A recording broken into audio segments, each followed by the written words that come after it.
कहानी दिलचस्प है। इंदिरा गांधी को कमरे में सिखाया योग। हम तुम कमरे में बंद हो और कोई नहीं आए। पीएम को बंद कमरे में योग सिखाने वाला सन्यासी जिसने गुजराल का मंत्रालय छिनवा लिया था। नमस्कार, मैं हूँ रविया, आपकी दोस्त, आपकी होस्ट। अपनी अपनी कहानियाँ यूट्यूब चैनल पर आपका स्वागत करती हूँ। चैनल सब्सक्राइब जरूर करें ताकि कहानियाँ सुन सकें। 70 का दशक आते आते धीरेन्द्र ब्रह्मचारी इंदिरा गांधी के सबसे खास फ्रेंड, फिलोसफर और गाइड बन गए। इस दौर में उन्होंने इंदिरा के बेटे संजय गांधी को भी लगभग अपनी मुट्ठी में कर लिया। धर्म और सियासत का गहरा मेल रहा है। राजनेता अक्सर धर्म गुरुओं की शरण में देखे जाते हैं। चुनावी सीजन में इनकी दखल और बढ़ जाती है। बिहार से निकला वो लड़का जिसने पीएम को बनाया अपना मुरीद। 12 फरवरी 1924 को बिहार के मधुबनी में एक बालक का जन्म हुआ। परिवार ने नाम रखा धीरेन्द्र चौधरी। 13 साल की उम्र में ही धीरेन्द्र अपना घर-बार छोड़कर निकल पड़े और लखनऊ पहुंचे। यहाँ गोपालखेड़ा में महर्षि कार्तिकेय के आश्रम में शरण ली और योग सीखने लगे। कुछ वक्त बाद धीरेन्द्र चौधरी ने एक नई पहचान हासिल की। अपना नाम बदलकर धीरेन्द्र ब्रह्मचारी रख लिया और खुद योग सिखाने लगे। 1950 आते आते सफ़ेद चमकदार दाढ़ी, गठीली कदकाठी और गहरी आंखों वाला वह सन्यासी दिल्ली के राजनीतिक गलियारों में नजर आने लगा। नेहरू से लेकर जेपी तक शिष्य बन गए। दिल्ली में धीरेन्द्र ब्रह्मचारी प्रधानमंत्री जवाहरलाल नेहरू को योग सिखाने लगे।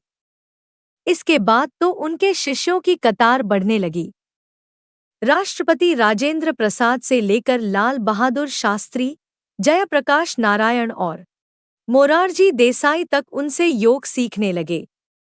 साल 1959 में धीरेन्द्र ब्रह्मचारी ने दिल्ली में अपने आश्रम की नींव रखी और नाम दिया विश्वायतन योग आश्रम।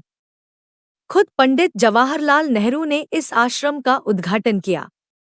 इंदिरा गांधी की जीवनी लेखक कैथरीन फ्रैंक अपनी किताब में लिखती है कि धीरेन्द्र ब्रह्मचारी के आश्रम को शिक्षा मंत्रालय से अनुदान मिलता था और मंत्रालय की तरफ से ही उन्हें जंतर मंतर पर एक शानदार बंगला आवंटित किया गया। इंदिरा से पहली मुलाकात पंडित नेहरू से करीबी के चलते धीरेन्द्र ब्रह्मचारी साल 1958 में उनकी बेटी इंदिरा गांधी के संपर्क में आए और 60 का दशक आते आते दोनों इतने करीब आ गए कि आए दिन अखबारों में उनसे जुड़ी खबरें छपने लगीं। साल 1964 में जब पंडित नेहरू का देहांत हुआ तो धीरेन्द्र ब्रह्मचारी की इंदिरा के घर में आवाजाही बढ़ गई। ब्रह्मचारी इंदिरा गांधी को हर रोज अकेले में 1 घंटे योग सिखाने लगे। इसी दौरान इंदिरा गांधी ने अपनी दोस्त और जानी-मानी अमेरिकी फोटोग्राफर डोरोथी नॉर्मन को एक चिट्ठी लिखी। इस चिट्ठी ने एक गॉसिप को जन्म दिया।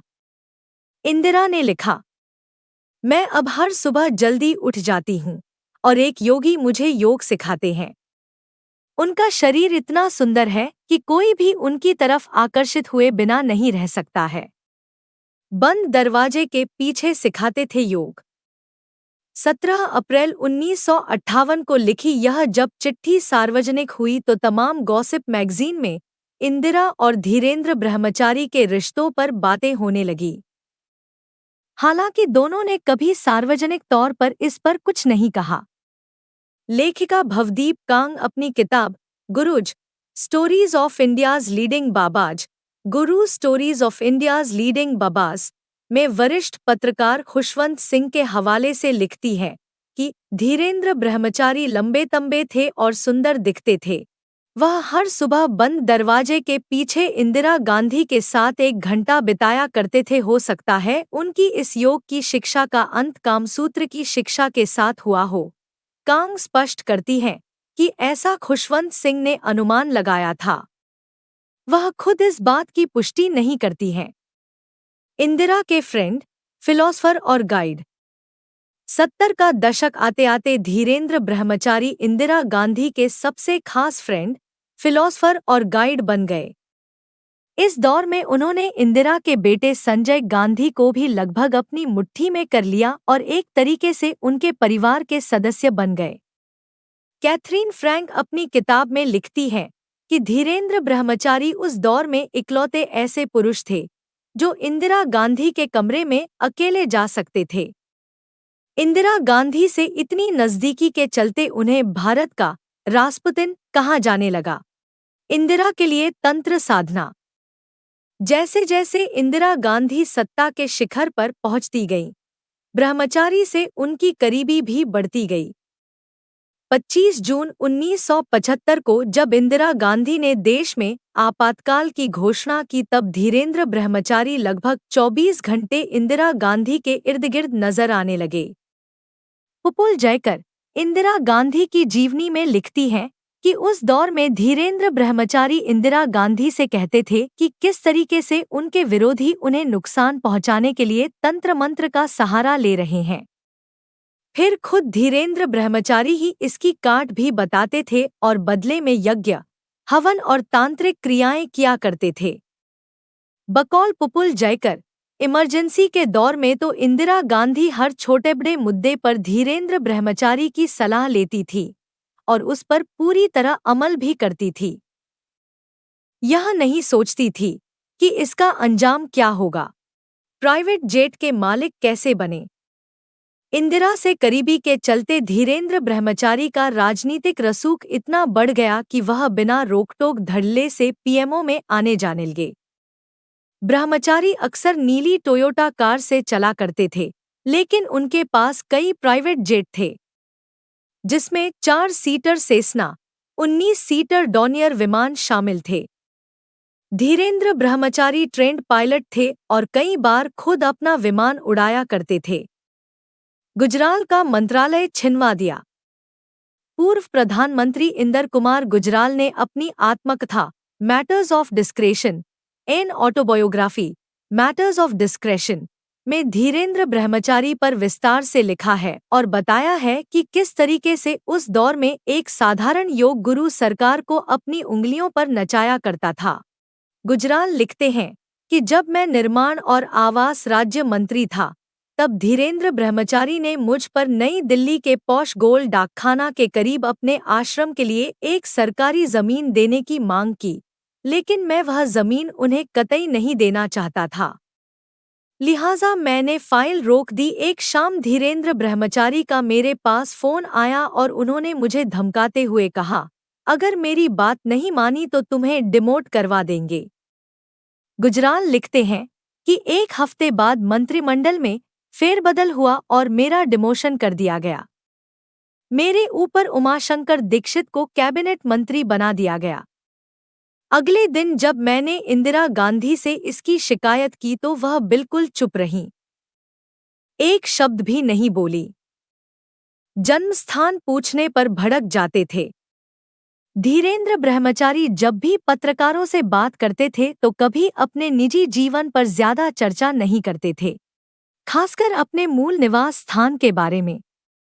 नवंबर 1988 में जब वरिष्ठ पत्रकार अरुण पुरी और प्रभु चावला ने ब्रह्मचारी से एक इंटरव्यू के दौरान उनका जन्म स्थान जानना चाहा, तो ब्रह्मचारी लगभग धमकाते हुए कहा, आप लोग मुझसे यह सब नहीं पूछ सकते हैं और इस तरह के प्रयास में सफल भी नहीं होंगे।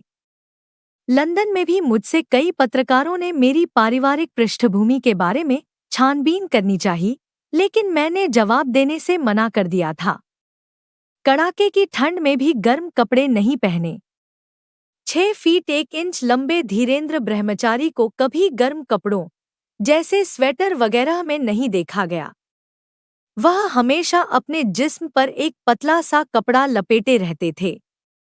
यहाँ तक कि रूस की कड़ाके की सर्दी में भी उसी कपड़े में दिखाई देते थे। उनके हाथ में हमेशा सफेद चमड़े का एक बैग रहता था, जो किसी लेडीज पर्स की तरह दिखाई देता था। वरिष्ठ पत्रकार दिलीप बॉब 30 नवंबर 1980 को इंडिया टुडे के अंक में लिखते हैं, धीरेंद्र ब्रह्मचारी के कई चेहरे हैं। उनके पास भले ही कोई सरकारी पद नहीं है, लेकिन असीम शक्ति है। वह ऐसे गुरु हैं जिनकी सीधे प्रधानमंत्री तक पहुंच है। विवाद और मुकदमा। धीरेंद्र ब्रह्मचारी का विवादों से भी चोलीदामन का रिश्ता रहा। इमरजेंसी के दौर में हुई ज्यादती की जांच के लिए बने शाह कमीशन ने अपनी रिपोर्ट में ब्रह्मचारी पर विस्तार से लिखा और कहा कि किस तरीके से इंदिरा गांधी और संजय गांधी से करीबी का फायदा उठाते हुए अकूत संपत्ति बनाई। इमरजेंसी में तो अमेरिका से 4 सीटर M5 विमान बिना इंपोर्ट ड्यूटी दिए मंगा लिया। कैथरीन फ्रैंक लिखती हैं कि इससे आगे धीरेंद्र ब्रह्मचारी ने कश्मीर में प्राइवेट हवाई पट्टी बनाने तक की मंजूरी ले ली। यह बहुत गंभीर मामला था क्योंकि कश्मीर सीधे पाकिस्तान से सटा था। विवाद और मुकदमा। धीरेंद्र ब्रह्मचारी का विवादों से भी चोलीदामन का रिश्ता रहा। इमरजेंसी के दौर में हुई ज्यादती की जांच के लिए बने शाह कमीशन ने अपनी रिपोर्ट में ब्रह्मचारी पर विस्तार से लिखा और कहा कि किस तरीके से इंदिरा गांधी और संजय गांधी से करीबी का फायदा उठाते हुए अकूत संपत्ति बनाई। इमरजेंसी में तो अमेरिका से 4 सीटर M5 विमान बिना इंपोर्ट ड्यूटी दिए मंगा लिया। कैथरीन फ्रैंक लिखती हैं कि इससे आगे धीरेंद्र ब्रह्मचारी ने कश्मीर में प्राइवेट हवाई पट्टी बनाने तक की मंजूरी ले ली। यह बहुत गंभीर मामला था क्योंकि कश्मीर सीधे पाकिस्तान से सटा था। इंदिरा ने कैसे बचाया? इमरजेंसी के बाद जब इंदिरा गांधी की सरकार गई तो धीरेंद्र ब्रह्मचारी के खिलाफ जांच शुरू हुई, लेकिन 1980 में सत्ता में लौटते ही इंदिरा ने ब्रह्मचारी के खिलाफ लगे सारे आरोप वापस ले लिए। धीरेंद्र ब्रह्मचारी पर विदेश से हथियार खरीदने और बेचने के आरोप में आपराधिक मामला भी दर्ज हुआ। काली गाय पालने के शौकीन। धीरेंद्र ब्रह्मचारी काली गाय पालने के शौकीन थे। प्रधानमंत्री आवास से महज कुछ किलोमीटर दूर उनके आश्रम में दर्जनों काली गाय बंधी रहती थी। खुशवंत सिंह अपनी किताब truth, love and the little मिलिस में लिखते हैं कि धीरेंद्र ब्रह्मचारी के पास विशाल बंगला था जिसमें दर्जनों काली गाय पाली थी। ब्रह्मचारी मानते थे कि काली गाय का दूध औषधि गुणों से भरपूर था। उनके बंगले में इतनी भीड़ होती थी जितनी किसी मंत्री के यहाँ नहीं होती थी। इंदिरा से मिलने पर बैन। एक वक्त ऐसा आया जब इंदिरा गांधी के दफ्तर से लेकर डिनर टेबल तक नजर आने वाले धीरेंद्र ब्रह्मचारी की उनसे मिलने पर पाबंदी लगा दी गई। प्रधानमंत्री आवास में एंट्री बैन कर दी गई। राजीव गांधी धीरेंद्र ब्रह्मचारी को नापसंद करते थे। जब संजय गांधी की विमान दुर्घटना में मौत हुई तो उन्होंने धीरेंद्र ब्रह्मचारी को अपनी मां से मिलने पर पाबंदी लगवा दी। इसके वह इंदिरा के साथ सार्वजनिक तौर पर नजर नहीं आए। इंदिरा गांधी के निधन के बाद धीरेंद्र ब्रह्मचारी ने उनसे आखिरी बार मिलने की कोशिश की। इंदिरा गांधी के पार्थिव शरीर तक पहुंचे, लेकिन राजीव गांधी के निर्देश पर उन्हें वहां से नीचे हटा दिया गया। हवाई दुर्घटना में गई जान। 9 जून 1994 को धीरेंद्र ब्रह्मचारी अपने प्राइवेट प्लेन से जम्मू कश्मीर के मानतलाई में अपने आश्रम के लिए 100 एकड़ की जमीन का सर्वे करने निकले। पायलट ने ब्रह्मचारी से कहा कि मौसम खराब है, इसलिए उड़ान भरना ठीक नहीं है, पर ब्रह्मचारी ने एक नहीं सुनी। मानतलाई पहुंचकर जब पायलट ने विमान लैंड कराने की कोशिश की तो संतुलन खो बैठा। विमान आग का गोला बनकर झाड़ी में जा गिरा। धीरेंद्र ब्रह्मचारी की मौत के बाद न्यूयॉर्क टाइम्स ने लिखा, एक ऐसा संत जिसने आध्यात्मिकता के बल पर सत्ता का भरपूर लाभ उठाया। कहानी जन जन तक पहुंचाएं। फिर मिलती हूं नई कहानी लेकर। आप रखिए अपना ख्याल। राम राम सा।